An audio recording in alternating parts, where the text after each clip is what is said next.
why do they do that? Why are we not looking for these local solutions? We're always, Agenda 21 is always about making you feel like you're to blame and you are incapable of being good stewards of your own land.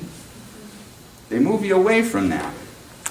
You know, the same project, we tried to get the seniors involved because what we were going to do is build bird blinds, you know, cut down all the trees, use the timber to build the things that we needed. The slabs were going to bird blinds, sawdust and brush and chips and other things, the other agricultural things that are going on. Well, you know, I lost my track where I was going with that. But we've got a situation where, oh, the Board of Health, that's what it was. We needed a little bit of money, a little seed money, literally seed money, grass seed.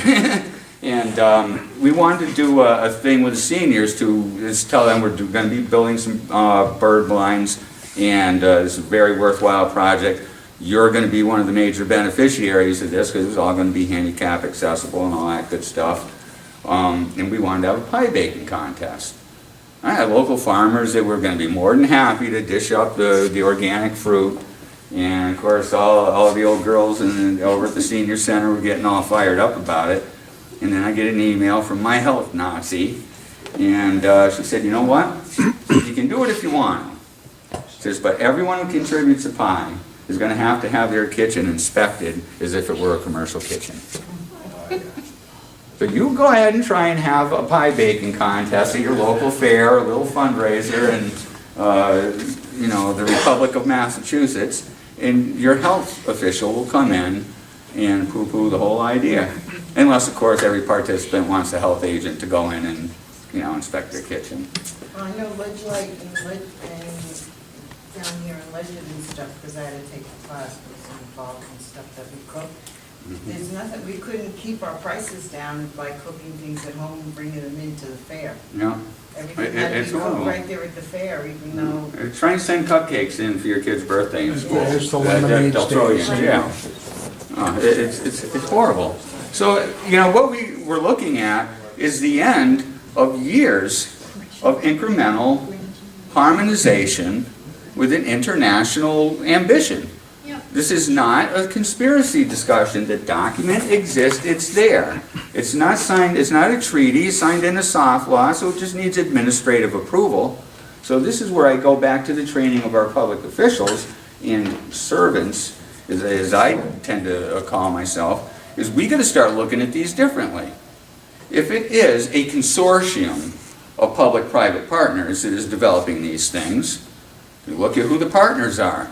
We have a socialist nation, Marxist nation, dictatorship, this, that, and the other, sitting down with a table of little old us from our constitutional republic, and they come out with a draft document and float it out there, and then they hand it down to their partners, and they float it out there, and they have surveys and fancy 10-second blurbs in your newspaper.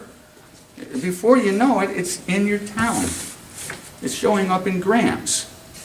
So we got to, when we sit down as public servants to review something that comes from an unelected bureaucracy, especially if we can't get at them with a vote, they should be suspect.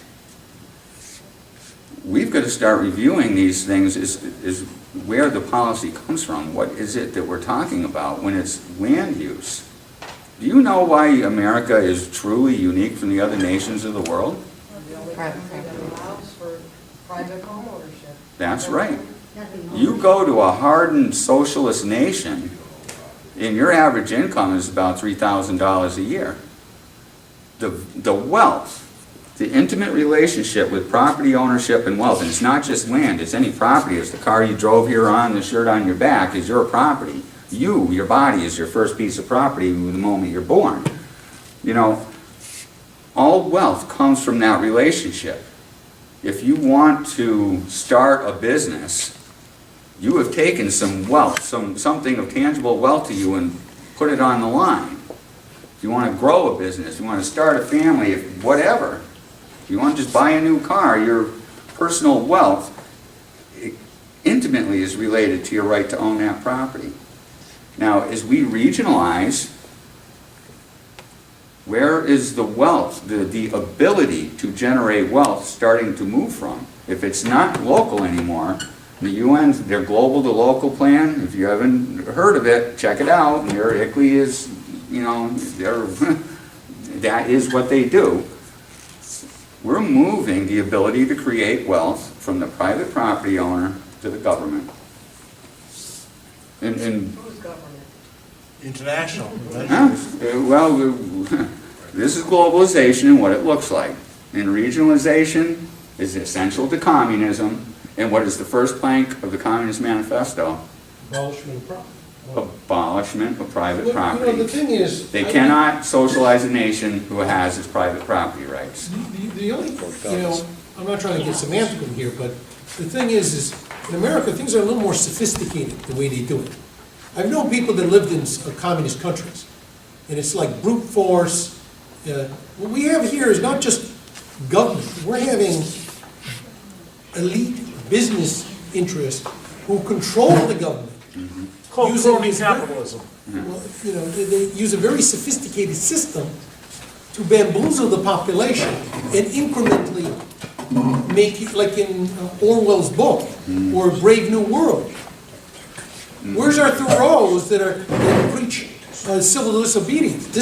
We don't have any disobedience. You know, Not yet. when they came in,